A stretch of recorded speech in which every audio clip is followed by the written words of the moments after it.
नमस्कार, मैं अनिकेत।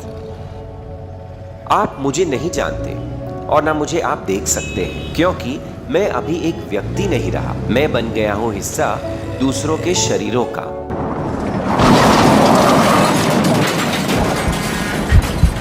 चलिए सुनाता हूं मेरी कहानी। मैं रास्ते पे गिर गया था। लोग मुझे तुरंत नजदीकी बड़े अस्पताल में ले गए। मेरे माता पिता को जैसे ही पता चला, वो तुरंत अस्पताल पहुंच गए। अनिकेत, क्या हो गया उसको?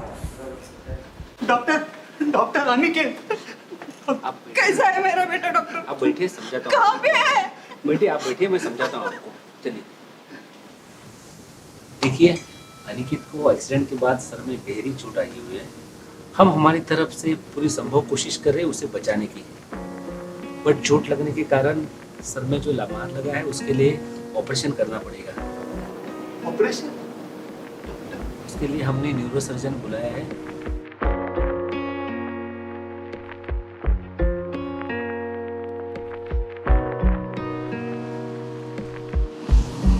देखो, ऑपरेशन तो हो गया और ऑपरेशन मेरे ख्याल से काफ़ी सक्सेसफुल हुआ। हमने पूरे ब्रेन को जहाँ जहाँ हमको रिपेयर करना था हमने किया। और आपको ये समझना चाहिए कि बहुत ज़बरदस्त ब्रेन को इंजरी है और काफ़ी सीरियस है। ये आपको समझना जरूरी है।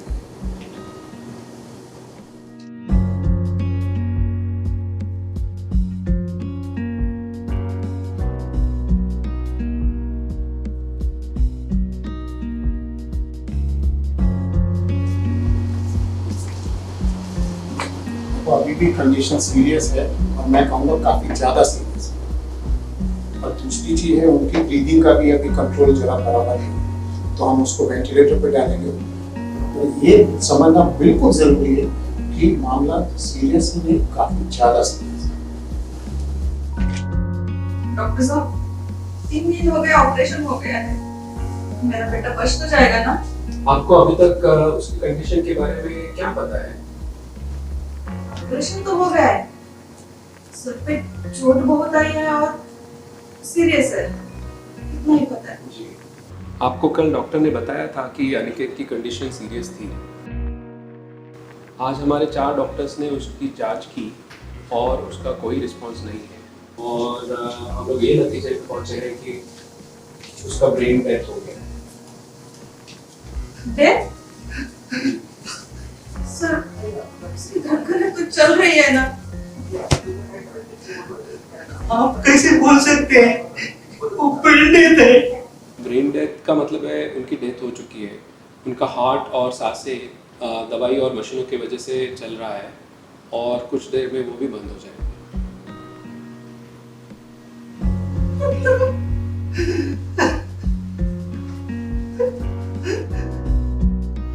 मेरी ब्रेन डेथ हो गई है, यह सुनकर तो मेरे माता पिता के पैरों तले जमीन खिसक गई। उन्हें अस्पताल में सोशल वर्कर ने समझाया, शांत किया और कुछ समय बाद उनसे ऑर्गन डोनेशन के बारे में पूछा।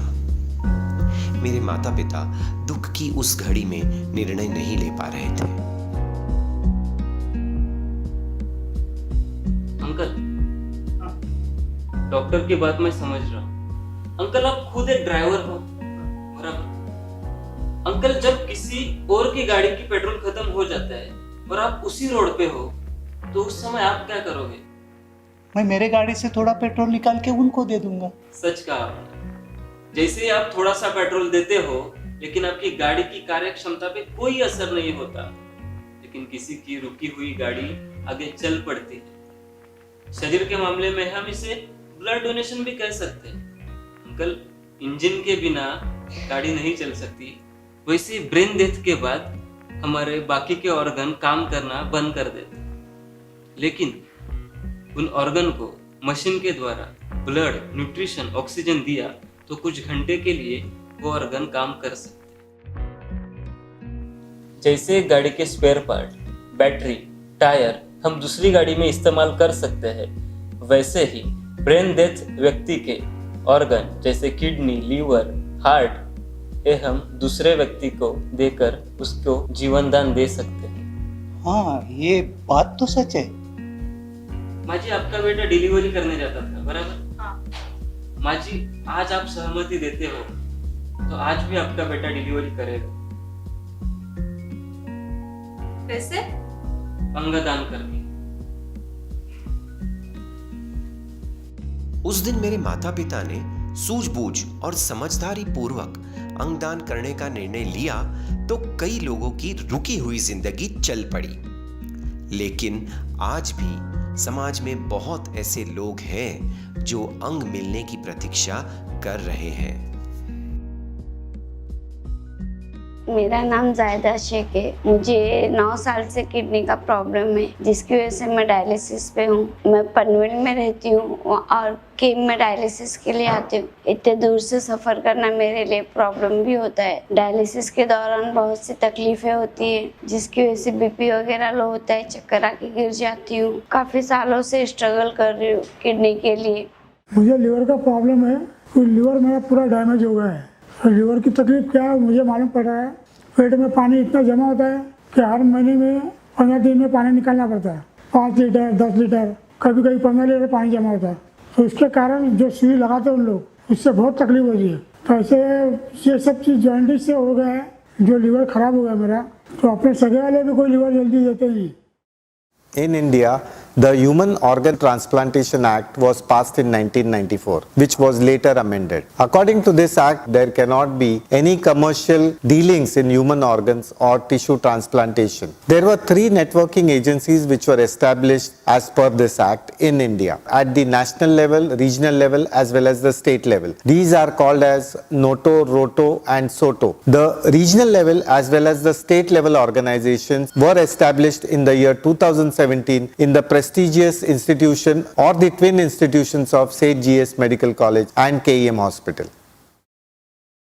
The organ donation rates in India are pretty low. It is approximately 0.4 per million population, while in comparison with Spain, which is the highest, is 46.5 per million population, and the second country is Croatia, which is 38.6 per million population. To give you an example, in Mumbai we have about 5,000 patients which are enrolled for kidney, and we were able to mobilize 99 patients only got a kidney this year. In comparison, there are 1,000 patients waiting for liver, and we could only do about 69 patients. So we hope that in 2021 we'll be able to do better. The regional and state organ and tissue transplantation organization ROTO and SOTO was formed in KEM Hospital in 2017 as per the act. We look after the following regions: Gujarat, Diu, Daman, Goa, Chhattisgarh and Maharashtra. In addition, we function as the SOTO for the state of Maharashtra, and our main aims are to promote organ donation, to implement the act, and also to supervise or monitor the transplantation activities in the state and in the region.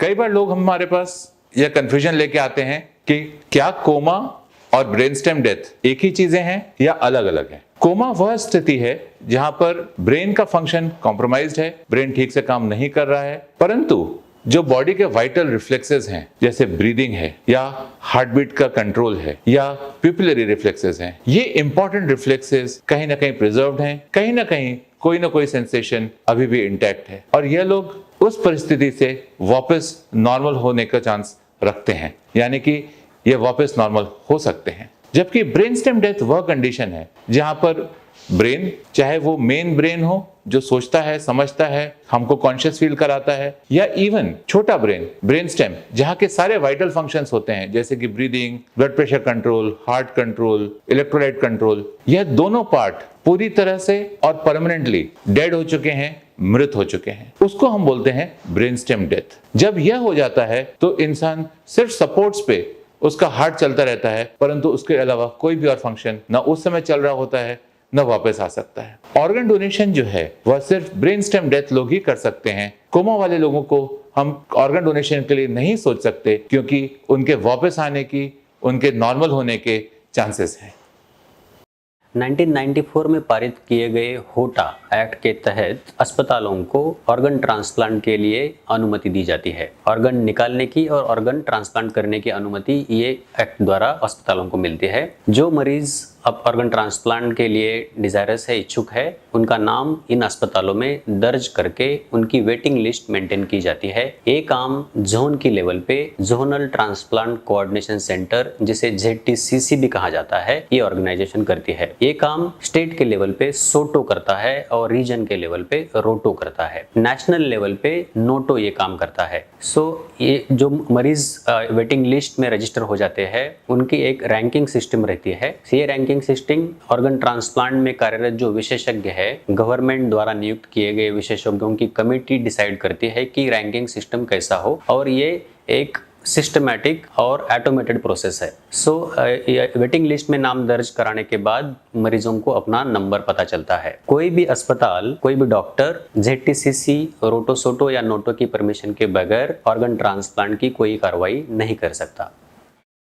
घर में मृत्यु होती है तो heart attack से हो जाती है, यानी कि हार्ट पहले बंद हो जाता है, तो इस अवस्था में 2 अवयवों का दान हो सकता है। अगर परिवारजनों ने डिसाइड कर लिया है कि उनको अंगदान करना है तो 2 अंगों के दान हो सकते हैं। एक है आंख। आंखों का दान करने से मृतक की आंखें 2 अंध व्यक्तियों को दृष्टि दे सकती है। और दूसरा है त्वचा। त्वचा का महत्व ये है, जले हुए पेशेंट को वो जीवन दान दे सकती है। आंखों के दान के लिए हम जब फोन करते हैं तो हमें बताया जाता है कि पेशेंट को कैसे रखना है। मृतक के सर के नीचे 2-3 तकिए डालने हैं। अगर फैन चल रहा है तो वो बंद करना है। घर में अगर AC है तो चलाना है। और आंख के ऊपर भिगोई हुई रुई की पट्टी रखनी है और आंख में एंटीबायोटिक्स के ड्रॉप डालते रहने हैं। तो इस तरह से जब तक वो आए तब तक हमें ये सब करते रहना है। ये प्रोसीजर जो है आंख निकालने का सिर्फ 30 या 35 मिनट का है। और उसके बाद में आंख के खांचों के अंदर वो प्लास्टिक की आंख डालते हैं, इसलिए डिसफिगरमेंट नहीं होता है। त्वचा का दान इसलिए किया जाता है कि त्वचा जली हुई व्यक्ति के लिए जीवन दान देती है। त्वचा निकालने के वक्त हमें ऐसे नहीं समझना है कि वो कैसे ही खींच के निकालते हैं। त्वचा बहुत ही थिन, एकदम थिन लेयर लिया जाता है और वो लेयर लेने में भी सिर्फ पीठ से लेयर लिया जाता है और ये प्रोसीजर भी सिर्फ 1 घंटे के अंदर खत्म होता है। मृत्यु के बाद में 6 घंटे के अंदर त्वचा और आंखों का दान हो जाना चाहिए। ब्रेन डेथ यानी कि ब्रेन स्टेम डेथ, जिसकी वजह से सांस लेने की क्षमता बंद हो जाती है। पेशेंट को तभी रेस्पिरेटर पे रखा जाता है, लेकिन इस कालावधि में उसका हार्ट चलता रहता है और अपने सभी अंगों को खून मिलता रहता है। तो सभी अंग चलते रहते हैं, यानी कि एक्टिव हैं। और ये जो एक्टिव अंग है उसका दान हो सकता है, जैसे कि अपना हार्ट, अपने लंग्स हैं, अपने किडनीज हैं, पैनक्रियाज हैं, आंतें हैं और लिवर है। इन सभी अंगों का दान हो सकता है। इन सभी अंगों का दान हो जाने के बाद में आंखों का और त्वचा का भी दान हो सकता है। What we can donate is not an important question to me. What I want to ask everybody is what and how we want to remember our loved and beloved ones. And nowadays we can also donate hands, bones, ligaments, tendons, nerves, vessels, and allow our loved and beloved ones stay with us fruitfully. अंगदान के लिए अपनी सम्मति दर्ज करने की प्रक्रिया बहुत ही सरल है। 18 साल के ऊपर की कोई भी व्यक्ति एक प्लेटफॉर्म, जिसे हम प्रतिज्ञा पत्र भी कह सकते हैं, वह भर के या डोनर कार्ड भर के दर्ज कर सकती है। डोनर कार्ड पर सिग्नेचर करने के बाद वो आपके पास ही, आपके साथ में ही रखना है। इस कार्ड के बारे में आपको अपने परिवार को और अपने दोस्तों को भी बताना है, क्योंकि जब मृत्यु के बाद एक्चुअली ऑर्गन डोनेशन होता है तब अपने परिवारजनों की सम्मति जरूरी होती है। अगर किसी ने प्लेटफॉर्म या डोनर कार्ड नहीं भरा हो तो भी परिवारजनों के सम्मति से व्यक्ति की मृत्यु के बाद अंगदान हो सकता है। इसलिए कोई भी कार्ड या फॉर्म भरने से ज्यादा जरूरी है कि हम अपनी इच्छा अपने दोस्तों को, अपने परिवारजनों को बताएं, ताकि समय आने पर वह अंगदान का निर्णय ले सके। मैं आशा करता हूं कि आप सभी को अंगदान के बारे में जानकारी मिली होगी। अगर आप और कोई जानकारी पाना चाहते हैं तो नीचे दिए गए नंबर पर संपर्क करें। धन्यवाद।